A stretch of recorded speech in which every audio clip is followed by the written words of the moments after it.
आपण पाहूया या ठिकाणी संसद भवन परिसरातली ही दृश्य। मी माझ्या पीसीआय टीमला विनंती करीन त्यांनी दृश्य दाखवावी। बंदोबस्त कसा वाढवण्यात आलेला आहे ही दृश्य आपण या क्षणी पाहतोय। दंगल नियंत्रण पथक त्या ठिकाणी दाखल झालेलं आहे। बंदुका रोखून जवान सज्ज झालेले आहेत। अश्रुधुराच्या नळकांड्या फोडण्याची देखील या ठिकाणी जवान सज्ज असल्याचा पाहायला मिळत आहे। कोणत्याही क्षणी कॉक्रोच जनता पार्टीची तुकडी संसद भवनात दाखल होण्याची शक्यता वर्तवली जाते आणि त्याकरता जवान बंदुका रोखून सज्ज आहेत। आंदोलकांवर पाण्याचे फवारे मारण्याकरता अश्रुधुराच्या नळकांड्या फोडण्याकरता या ठिकाणी जवान सज्ज असल्याचा पाहायला मिळत आहे। ठिकठिकाणी बॅरिकेडिंग सुद्धा करण्यात आलेलं आहे। बंदोबस्त या ठिकाणी वाढवला जातोय। पोलिसांची अधिकची कुमक ब्लॅक कमांडोज त्या ठिकाणी दाखल होत असल्याची दृश्य आपण या सगळ्या परिसरात पाहतोय। वरिष्ठ पोलीस अधिकारी या सगळ्या परिसरात दाखल होण्यास आता मात्र सुरुवात झालेली आहे। तेर जाऊया आपल्या प्रतिनिधी मीनाक्षी म्हात्रे यांच्याकडे। मीनाक्षी, संसदेच्या मुख्य दरवाजाला मोठं टाळं, एकीकडे आंदोलकांना पांगवण्याकरता अश्रुधुराच्या नळकांड्या फोडण्याकरता जवान सज्ज, तर दुसरीकडे बंदुका रोखून जवान सज्ज असल्याचा पाहायला मिळत आहे। लाघवी, आपण पाहतोय की चलो संसदचा एल्गार आता थोड्याच वेळात संसद भवन परिसरामध्ये पोहोचणार आहे।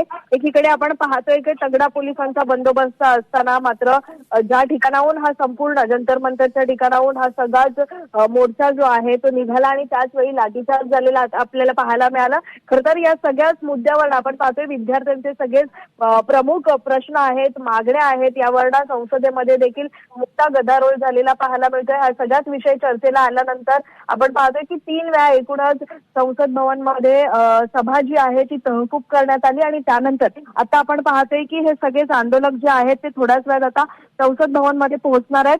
सध्या जर आपण पाहिलं तर आंदोलनकर्त्यांमध्ये विद्यार्थी असतील, काही सामाजिक कार्यकर्ते असतील, याशिवाय इतर आपण पाहतोय की सगळेच तरुण मंडळी जी आहे ती मोठ्या प्रमाणामध्ये या सगळ्याच आंदोलनामध्ये आपल्याला पाहायला मिळते। जवळपास आपण पाहिलं तर सगळेच पर्यावरण प्रेमी असतील किंवा शिक्षण तज्ज्ञ असतील, हे सगळेच तिथे उपस्थित आहेत।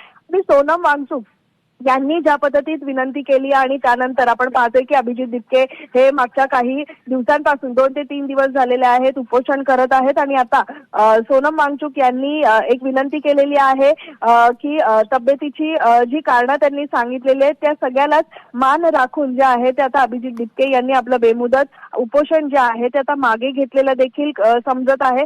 सध्या जर या सगळ्या घडामोडी पाहत असताना आपण पाहतोय की ह्या सगळ्याच आंदोलनाला जी सुरुवात केली होती ती म्हणजे सोनम वांगचुक यांनीच आणि या सगळ्याच मागण्यांना पाठिंबा देण्यासाठी अभिजित दीपके यांनी हे बेमुदत उपोषण सुरू केलेलं होतं। सध्या आपण जर पाहिलं तर वांगचुक यांनी दीपके याच्या आरोग्याची काळजी व्यक्त करत उपोषण मागे घेण्याची आणि इतर मार्गाने लढा सुरू ठेवण्याची विनंती देखील केलेली आहे आणि याच विनंतीचा मान राखून जे आहे अभिजित दीपके यांनी संपूर्ण हा उपोषण जो आहे तो मागे घेतलेला आहे। पण एकीकडे आपला लढा सुरू ठेवत आपण पाहतोय की या सगळ्याच आव्हानाला जे आहे ते प्रतिसाद देत अभिजित दीपके यांनी आता आपण पाहतोय की लिंबू पाणी पिऊन संपूर्ण आता 48 तासाच्या आतच आपलं उपोषण जे आहे ते मागे घेतलेलं आहे। सध्या जर आपण पाहिलं तर संसद भवन परिसरामध्ये मोठा पोलिसांचा बंदोबस्त पाहायला मिळतोय। एकीकडे रॅपिड फोर्स ऍक्शन हे तैनात असतील तर दुसरीकडे आपण पाहतोय की स्थानिक पोलिसांसोबतच इतर यंत्रणा जी आहे ती देखील तैनात आहेत। कारण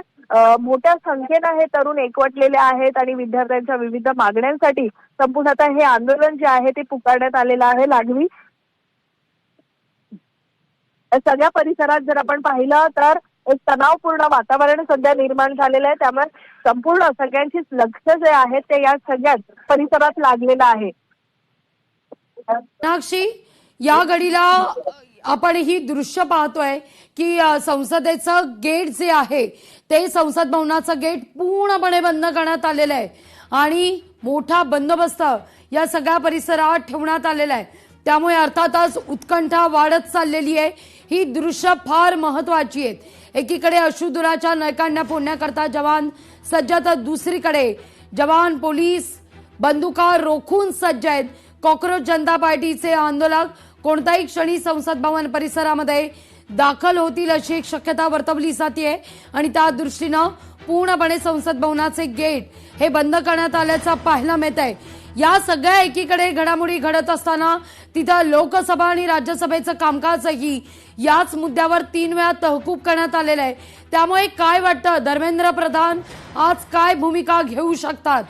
मीनाक्षी, एकूणच एकच मागणी जी आहे ती संपूर्ण राज्यभरातून असेल किंवा मग देशभरातून हे सगळे तरुण एकवटलेले आहेत आणि एकच मागणी करत आहे, ती म्हणजे धर्मेंद्र प्रधान यांच्या राजीनाम्याची मागणी केली जात आहे. खरं तर आपण पाहिलं तर मोर्चाच्या सगळ्याच पार्श्वभूमीवरती जंतर मंतर असेल आणि संसद परिसरात सुरक्षा व्यवस्था ही वाढवण्यात आलेली आहे आणि या सगळ्याच आंदोलकांकडे शैक्षणिक असेल किंवा मग राजकीय वर्तुळाचं लक्ष लागलेलं आहे, कारण कोणत्याही मिनिटात संपूर्ण